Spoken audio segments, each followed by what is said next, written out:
प्रिय संस्कृत मित्राणी, नमः संस्कृताय। आज हम फिर से रामचरितमानस के लंका कांड का तुलसीदास द्वारा विरचित जो भगवान शंकर की वंदना है मंगलाचरण में लंका कांड में, उसकी चर्चा करेंगे। हम लोग पूरे सावन भर शिव आराधना में भगवान शंकर से जुड़े हुए एक एक श्लोकों की व्याख्या कर रहे हैं, उसका अर्थ पढ़ रहे हैं और श्लोकों को पढ़ना सीख रहे हैं। तो आज के क्रम में हम लोग रामचरितमानस लंका कांड के एक श्लोक को पढ़ेंगे जो शार्दूल विक्रीडित छंद में है। किस छंद में भैया? इसके पहले हम लोगों ने पढ़ा था कि शार्दूल विक्रीडित छंद में 19 वर्ण प्रत्येक चरण में होते हैं। 4 लाइन का श्लोक होता है, तो एक लाइन में 19 वर्ण होंगे। तो एक बार गिन लीजिए, 1 2 3 4 5 6 7 8 9 10 11 12 13 14 15 16 17 18 19 19 है ना। अब बाकी ये तीनों लाइनों का आप गिन लीजिएगा और 1 2 3 4 5 6 7 8 9 10 11 12 पर यति लेंगे। 12 में यति माने थोड़ा सा विराम लेंगे। तो इसी हिसाब से पहले इसको पढ़िएगा। छंद इसलिए पहले बता देता हूँ कि आपको पढ़ना आसान हो। तो 12वें अक्षर पर यति लेंगे। कुल 19 वर्णों का ये लंबा छंद है, शार्दूल विक्रीडित इस छंद का नाम है। ठीक है। तुलसीदास ने रामचरितमानस के लंका कांड में भगवान शंकर की वंदना करते हुए कहते हैं, शंखेन्द्वाभमतीव सुंदरतनुं शार्दूलचर्माम्बरं कालव्यालकरालभूषणधरं गंगाशशाङ्कप्रियं काशीशं कलिकल्मषौघशमनं कल्याणकल्पद्रुमं नौमीढ्यं गिरिजापतिं गुणनिधिं कंदर्पहम शंकरम। तो देखिए यहाँ पर आप यति ले रहे थे, यहाँ पर ना ये देखिए, तो 12 अक्षर पर आप यति लेते हैं। इसको 2 बार में सांस लेके आपको पढ़ना, थोड़ा सा यहाँ पर रुकना है। कैसे? नौमीड्यम गिरिजापतिम गुण निधिम ना, पहली बार यहाँ तक नौमीड्यम गिरिजापतिम गुण निधिम कंदर्पहम शंकरम ना। यहाँ से पढ़ेंगे तब शंखेन्द्वाभमतीव सुंदर तनुम शार्दूल चर्मांबरम कालव्याल कराल भूषण धरम गंगा शशांक प्रियम काशीशम कलिकल्मषौघ शमनम कल्याण कल्पद्रुमं नौमीड्यं गिरिजापतिं गुणनिधिं कंदर्पहम शंकरम। अब आइए इसका अर्थ देखते हैं। तुलसीदास जी भगवान शंकर की वंदना करते हुए ये कह रहे हैं कि हम नौमी माने नमस्कार करते हैं, प्रणाम करते हैं, ये क्रिया है। नौमी किसको? ईड्यम माने स्तुत्यम, जो स्तुति करने के योग्य हैं, ऐसे ईड्यम। और यहाँ से ले लीजिए शंकरम, तो शंकरम नौमी, शंकरम नौमी माने अब शंकर जी को हम नमस्कार करते हैं। अब शंकरम में द्वितीया का एक वचन है, द्वितीया विभक्ति का एक वचन। नौमी क्रियापद है और नौमी उत्तम पुरुष एक वचन है, तो आगे आपको अहम जोड़ लेना चाहिए नौमी को देखकर। तो अहम नौमी, मैं नमस्कार करता हूँ, प्रणाम करता हूँ। कौन? अहम तुलसीदासा, अहम तुलसीदासः, ये लिखा नहीं है। नौमी से हम कह रहे हैं कि इसका कर्ता अहम होगा, उत्तम पुरुष एक वचन की क्रिया है। तो अहम तुलसीदासः नौमी, मैं तुलसीदास नमस्कार करता हूँ शंकरम। किसको? अब शंकरम का विशेषण दिया तुलसीदास जी ने, लिखा ईड्यम शंकरम। जो ईड्य हैं, स्तुत्य हैं ना, स्तुत्य हैं, जो स्तुति करने के योग्य हैं ना, जो प्रशंसा करने के योग्य हैं। तो ईड्यम शंकरम नौमी। अब भगवान शंकर के कुछ कुछ विशेषण दिए। कितना आसान है, कितना सरल है। आपको श्लोक का अर्थ करना बहुत ही आसान हो जाएगा। पढ़ना भी आसान है और अर्थ समझना भी आसान है। जितने आसान भगवान शंकर हैं, जितना आसान भोला भाला स्वभाव भगवान शंकर का है, उसी प्रकार का भोला भाला स्वभाव तुलसीदास जी के इस श्लोक का भी है। सरल भाषा में लिखते हैं कि शंकरम नौमी, मैं शंकर जी को प्रणाम करता हूँ। कैसे हैं भगवान शंकर? तो उन्होंने कहा गिरिजापतिम नौमीड्यं गिरिजापतिम। तो गिरिजापतिम में भी द्वितीया का एक वचन है। अब ये विशेषण बन जाएगा शंकरम का। तो कैसे शंकरम? गिरिजापतिम शंकरम नौमी ना। गिरिजा कौन है? पार्वती जी। अब पार्वती के पति कौन है? तो शंकर जी का विशेषण हुआ ना। कैसे शंकर? बोले गिरिजापतिम। गिरि माने होता है पहाड़, और जा माने पैदा होने वाली। तो जो गिर माने हुआ हिमालय, और जा माने पैदा होने वाली, तो हिमालय से पैदा होने वाली गिरिजा माने पार्वती, और गिरिजा के पति हो गए शंकर।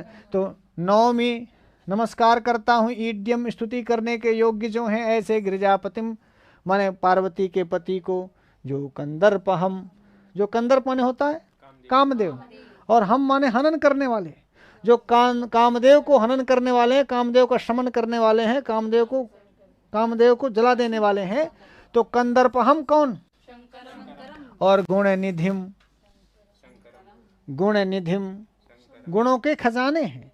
गुण, उनमें इतने गुण हैं, इतने गुण हैं कि गुण के निधि हैं, गुण के खजाने हैं, गुण ही गुण भरा हुआ है। अब देखिए सारे शंकर के विशेषण होंगे।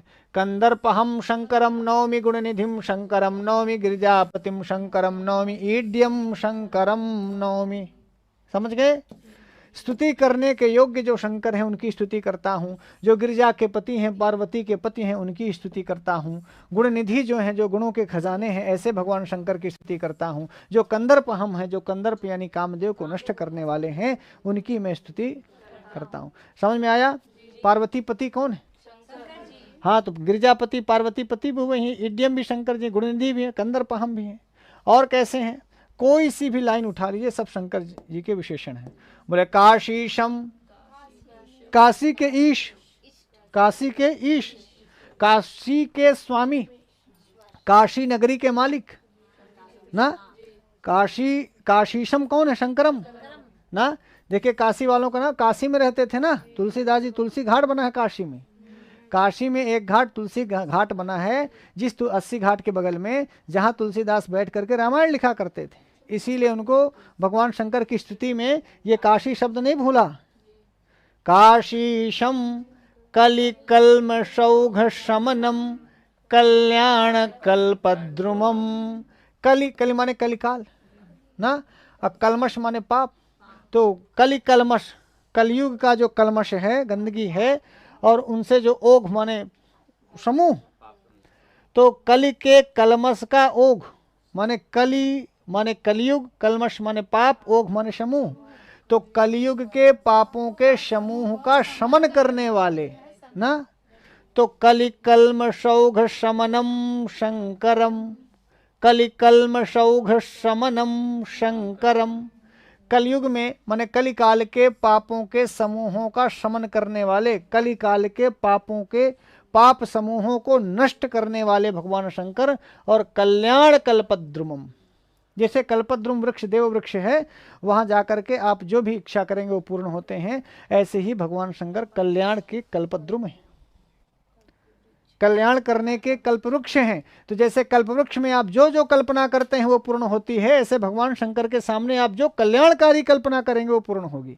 इसलिए कल्याण कल्पद्रुमम कहा। अर्थात भगवान शंकर के पास जाके ये कहिए कि जाए पड़ोसिया मर जाए, ये नहीं पूरा होगा, क्योंकि वो कल्याण कल्पद्रुमम है ना भाई। किसी का आप अहित चाहेंगे वो भगवान शंकर नहीं पूरा करते।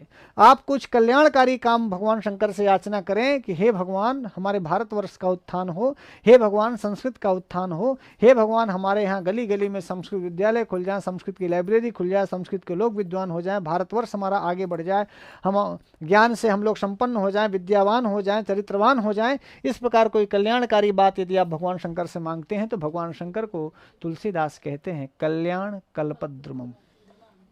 तो कल्याण कल्पद्रुमम कौन है? और ऐसे शंकरम को नौमी ना नमस्कार करते हैं, प्रणाम करते हैं। समझ में आया गुरुजी?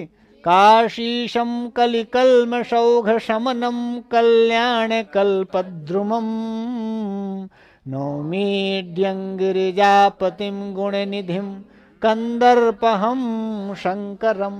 और कैसे हैं भगवान शंकर जिनकी मैं स्तुति करता हूं? बोले काल व्याल कराल भूषण धरम, आभूषण धारण करते हैं, भूषण धर्म, भूषण माने आभूषण, गहना पहनते हैं ना। भूषण धर्म माने भूषणों को पहनने वाले, भूषण धारण करते हैं। किसका? बोले व्याल, व्याल माने सांप, और काल के समान जो व्याल है, माने फुफकार दे तो तुम मर जाओ, तो जो काल के समान व्याल हैं और बड़े कराल हैं, बड़े बहुत भयानक भयानक, ये नहीं कि दुईमुहा सांप पहने हैं, नो, दुईमुहा सांप नहीं, असड़िया सांप नहीं, काल व्याल कराल उसको भूषण धर्म, ऐसे शंकरम। तो काल व्याल कराल भूषण धर्म कौन, और ऐसे शंकरम को नौमी, समझ गए। सब में द्वितीय है, शंकरम ये विशेष पद है और सभी शंकरम के विशेषण हैं। तो एक विशेषण और दिया तुलसीदास जी ने लंका कांड के मंगलाचरण में कि जो काल के समान व्याल है, काल के माने जिसको काट लें, जिसको फुफकार दें वो जयराम जी की हो जाए, ऐसे काल व्याल और जो दिखने में है बड़े कराल, काल कराल ही होगा ना, काल जो होगा वो कराल ही होगा, भयानक ही होगा गुरुजी। तो तुलसीदास जी ने लिखा काल व्याल कराल भूषण धर्म, काल व्याल कराल भूषण धर्म, और गंगा शशांक प्रियम, गंगा शशांक प्रियम। आप गंगा शशांक प्रियम अर्थ आप समझ गए होंगे, बताओ क्या अर्थ हुआ। गंगा और चंद्रमा, शशांक माने चंद्रमा, गंगा माने गंगा, जिसको प्रिय है। तो गंगा जी उनके मस्तक में है। भाई जब ब्रह्मा जी कमंडल से छोड़े तो गंगा जी कहाँ आई, शंकर जी के मस्तक पर। तभी तो मस्तक पर यदि गंगा जी प्रिय नहीं होती तो शंकर जी गंगा जी को सिर पे क्यों बिठाते, और शशांक को भी कहाँ बैठाए हैं, चंद्रमा को भी मस्तक पर बैठाए हैं। तो आप किसी को सिर में किसको बैठाते हैं, जो बहुत प्रिय होता है ना, जो बहुत प्रिय होता है। जैसे राम जी ने अपने नाती को कहाँ बैठाते हैं, मूड़े में बैठाते हैं। काहे भैया, नाती चढ़े छाती, मूड़े में बैठेगा। भगवान शंकर को दो लोग बड़े प्रिय हैं, इसलिए शंकर भगवान ने शायद पार्वती को कभी सिर में बैठाया हो या ना बैठाया हो, पर गंगा जी को बैठाए, और चंद्रमा को भी मस्तक में धारण किए हैं ना। पैर में नहीं बोले कि ये चंद्रमा तुम पैर में घुस जाओ, पैर में बैठो, नो, मस्तक पर है। इसीलिए कहा तुलसीदास जी ने कि गंगा शशांक प्रियम, गंगा शशांक प्रियम।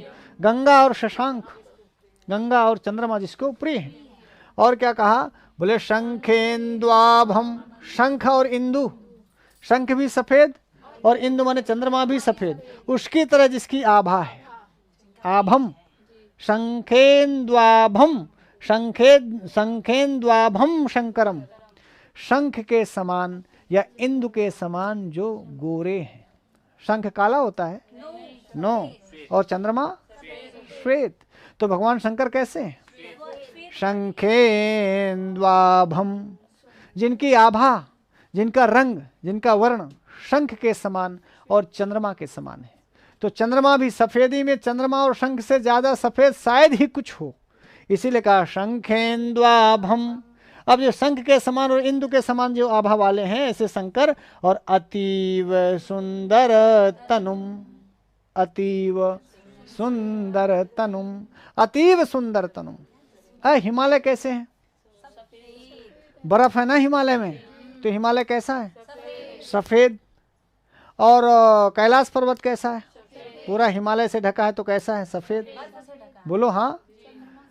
अब हाँ, चंद्रमा भी सफेद, और हिमालय की जो पुत्री है पार्वती वो भी सफेद, और भगवान शंकर का जो नंदी बैल है वो भी सफेद, और जहाँ भगवान शंकर बैठते हैं कैलाश पर्वत, तो शंकर जी की पत्नी सफेद माने गोरी, शंकर जी के ससुर गोरे, शंकर जी का बैल माने जो उनका वाहन है वो गोरा, शंकर जी का घर गोरा। तो ऐसे शंकर जी भला काले कैसे हो जाए, बोलो। अब शंकर जी जो मस्तक में बैठाए हैं शशांक को वो भी सफेद, और जो गंगा जी हैं, यहाँ देख लो जमुना जी के पानी देख लो काला, और गंगा जी के देख लो गोरा ना। और गंगा जी जब ऊपर से गिरती हैं, जब भी पानी ऊपर से गिरता है तो नीचे फेन बनाता है, झाग, और झाग भी होता है। इसीलिए शंकर जी के यहाँ तो सब कुछ सफेद सफेद है, श्वेत सब कुछ। क्या काला कुछ भी नहीं है, काला शंकर जी के यहाँ कुछ भी नहीं है, सांप को छोड़ के गुरुजी, सांप काल। इसीलिए सफेद सफेद शंकर जी के शरीर पर। आप ये जानेंगे, आप जो लोग ड्रेस डिजाइनर होते हैं वो सफेद के साथ किसका कॉम्बिनेशन बनाते हैं। अब आप बताइए, शंकर भगवान जी काला सांप न पहने तो क्या पहने, गोरे आदमी को कौन सा कलर अच्छा लगेगा? तो शंकर जी कैसे हैं? सफेद हैं। तो उनका हार, उनका जो हार होगा, पहनावा होगा, वो कैसे होना चाहिए? इसीलिए वो व्याघ्र चर्म, इसीलिए काल ब्याल कराल भूषण धर्म है। समझ गए? वैसे भी जो लोग गोरे गोरे होते हैं वो काला कपड़ा पहनते हैं, और जो काले होते हैं वो सफेद सफेद कपड़ा पहनते हैं। तो इस बहाने से भगवान शंकर का अपना जो ड्रेस कोड है, जो उनका आभूषण है, इसीलिए काल ब्याल कराल भूषण धर्म। और इसीलिए वो अतीव सुंदर तनुम हो गए। इसीलिए सुंदर ड्रेस कोडिंग अच्छी की ना पार्वती जी ने, अच्छा कॉम्बिनेशन अच्छा उनका ना। अब सफेद ही सफेद में, मान लो सफेद ही कुछ पहन लेते तो अच्छा नहीं लगता। गोरे आदमी में सफेद कपड़ा उतना अच्छा नहीं लगता। इसीलिए भैया काले हों तो सफेद कपड़ा पहने, और सफेद हो, देखिए दीदी ने कैसे कॉम्बिनेशन बनाया है। हम ये नहीं कह रहे हैं कि वो काली हैं, मतलब अच्छा लगता है। और श्वेत हो तो आप काला कपड़ा पहने, हल्के काले कपड़े में देखिए सुंदर लगेंगे। देखिए शंखेन्द्वाभम, शंखेन्द्वाभम, शंख और इंदु की तरह आभा वाले, और अतीव सुंदर तनु। इसीलिए तुलसीदास जी अगली बार जो लिखे वो अतीव सुंदर तनु इसीलिए लिखे कि गोरे गोरे पे काल ब्याल कराल भूषण धर्म अच्छा लग रहा है। और फिर कहा शार्दूल चर्मांबरम, चर्म का अंबर, अंबर माने वस्त्र, और शार्दूल माने व्याघ्र चर्म। अब व्याघ्र चर्म जो को चितकबरा चितकबरा होता है, चित्तीदार होता है ना, थोड़ा थोड़ा काला काला पीले का धब्बा धब्बा। अब गोरे गोरे शंकर जी, चितकबरा चितकबरा कपड़ा, और काला काला सांप, इसीलिए अतीव सुंदर तनु। समझ गए? अतीव सुंदर तनु में माने उनको कपड़ा फब गया, उनका जो आभूषण था वो भी हाँ स्मार्ट लगने लगे। क्यों? इसीलिए पहले तुलसीदास ने उनका कलर बताया, भगवान शंकर का कलर बताया कि हैं कैसे। तो कहा कि शंख और इंदु के समान गोरे गोरे।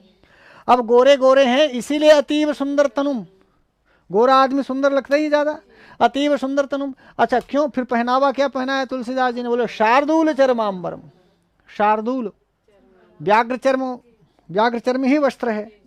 और फिर काल ब्याल कराल भूषण धर्म, काले काले एकदम काले, काल के समान विकराल, काल के समान विकराल जो व्याल हैं, व्याल माने सांप हैं, उन्हीं का आभूषण पहने, उन्हीं को गले में लगाए, और काली काली बिच्छू काने में लटकाए, कुंडल।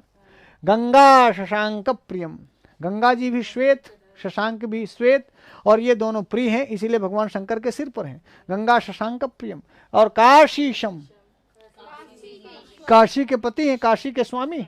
कलिकल्म शौघ शमनम, कलिकाल का जो कलमश है, कलिकाल में जो कलमश पाप हैं, उस पाप समूह को नष्ट करने वाले हैं। और कल्याण कल्पद्रुमम, कल्याण रूपी कल्पवृक्ष हैं। माने इस कल्पवृक्ष से भगवान शंकर ऐसे कल्पवृक्ष हैं जहां से कल्याण ही कल्याण टपकता है, कल्याण के सिवाय और कुछ भी नहीं। तो कल्याण कल्पद्रुमम शंकरम। और नौमी ऐसे शंकर को मैं नमस्कार करता हूँ जो ईड्यम स्तुति करने के योग्य हैं, गिरिजापतिम पार्वती के पति हैं, गुणनिधिम जो गुणों के खजाने हैं, और कंदर्पहम जो कंदर्प को नष्ट करने वाले, कामदेव को समाप्त करने वाले, ऐसे शंकरम को नौमी। समझ में आ गया है ना? सरल आसान है कि नहीं? देखिए शंखेन्द्वाभमतीव सुंदर तनुम शार्दूल चर्मांबरम काल व्याल कराल भूषण धरम गंगा शशांक प्रियम काशी शंकलिकल्मषौघ शमनम कल्याण कल्पद्रुमम नौमीड्यंगिरिजापतिं गुणनिधिं कंदर्पहम शंकरम। कर लेंगे। अब इसका हिंदी अर्थ भी देख लीजिए। शंख और चंद्रमा की सी कांति के अत्यंत सुंदर शरीर वाले, शंख और चंद्रमा जैसी कांति है, इसलिए भगवान शंकर अत्यंत सुंदर, अतीव सुंदर तनु में। व्याघ्र चर्म के वस्त्र वाले, शार्दूल चर्मांबरम, व्याघ्र चर्म का ही वस्त्र पहने हैं। काल के समान काले रंग के भयानक सर्पों का भूषण धारण करने वाले, काले काले भयानक सांपों को अपने गले का हार बनाए हैं। गंगा और चंद्रमा के प्रेमी हैं, गंगा शशांक प्रियम, गंगा और चंद्रमा के प्रेमी हैं।